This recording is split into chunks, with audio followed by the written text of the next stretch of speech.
అమ్మమ్మ గారు, నాకు ఈ ఇంట్లో అమ్మలేని లోటు తీర్చింది జాగృతి అత్తయ్య. ఆ తర్వాత అంత ప్రేమని చూపించింది మీరే అమ్మమ్మ గారు. మీరంటే నాకు అంతే అభిమానం, అంతే ప్రేమ ఉన్నాయి. అఖిల్ నిజంగానే జాగృతి అత్తయ్య కొడుక? మహారథి మావయ్య తన కొడుకైన అఖిల్ ని మాత్రం చంపకుండా ప్రేమగా చూసుకుంటున్నాడంటే బలమైన కారణం ఏదో ఉండే ఉంటుంది. రిపోర్ట్స్ ని బట్టి అఖిల్ తను మా జానకత్తయ్య కొడుకు కాదని ఫిక్స్ అయ్యాడు. తనకి నిజం చెప్పాలంటే నా దగ్గర బలమైన సాక్షి ఉండాలి, లేదంటే అఖిల్ నమ్మడు. అందుకే మీ ఇంటి ఆస్తి పత్రాలు ఎక్కడున్నాయో అవైనా చెప్పండి. గీత అంటే మీరేనా? అవును. ఆస్తి పేపర్స్ కోసం మీరు వస్తారని తెలిసింది. మా మేడం గారు వచ్చి మీకు కావాల్సినవి ఇస్తారు. మీ మేడం ఎవరు? ఆ మేడం నేనే. ఈ ఆస్తి పత్రంలో ఏముందో చూడాలన్నావు కదమ్మా, ఇదిగోమ్మా.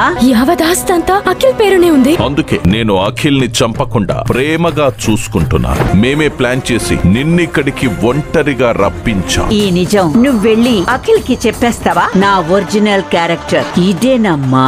మీరు ఆస్తి కోసం ఇదంతా చేయించారా? ధనం మూలం ఇదం జగత్ అన్నారు కదా. నా భర్త మహారథి వాళ్ళ నాన్న చాలా మంచివాడు, కానీ ఈ మహారథి మాత్రం వద్దని చెప్తున్నా జానకి వెంట పడ్డాడు, మోహించాడు, మోసం చేశాడు. ఎంతైనా కన్న కొడుకు కదా అని నేను క్షమించాను. కానీ మా ఆయన వ్యతిరేకించాడు. జానకి న్యాయం చెయ్యాలని, తనని పెళ్లి చేసుకోమని మహారథిని బెదిరించాడు. కానీ వీడు ససేమిరా అన్నాడు. దాంతో మహారథి ఏదైనా చేస్తాడేమోనన్న భయంతో మా ఆయన యావదాస్తిని జానకి పుట్టబోయే బిడ్డకి రాసిపోయాడు. వాడికి ఏదైనా అయితే ఆస్తి మొత్తం అనాథాశ్రమానికి వెళ్లేలా వీలునామా రాశాడు. అందుకే బిడ్డ పుట్టగానే జానకిని లేపేసి ఆస్తి కోసం బిడ్డని మేము పెంచుకోవాలని అఖిల్ ని ఎత్తుకొచ్చేసాం. కానీ జానకి ఆయుష్ గట్టిది. అందుకే మేము ఎన్నిసార్లు చంపాలని చూసినా అది తప్పించుకుంది. ఇక నీ విషయానికి వస్తే నిన్ను కూడా మొదట్లోనే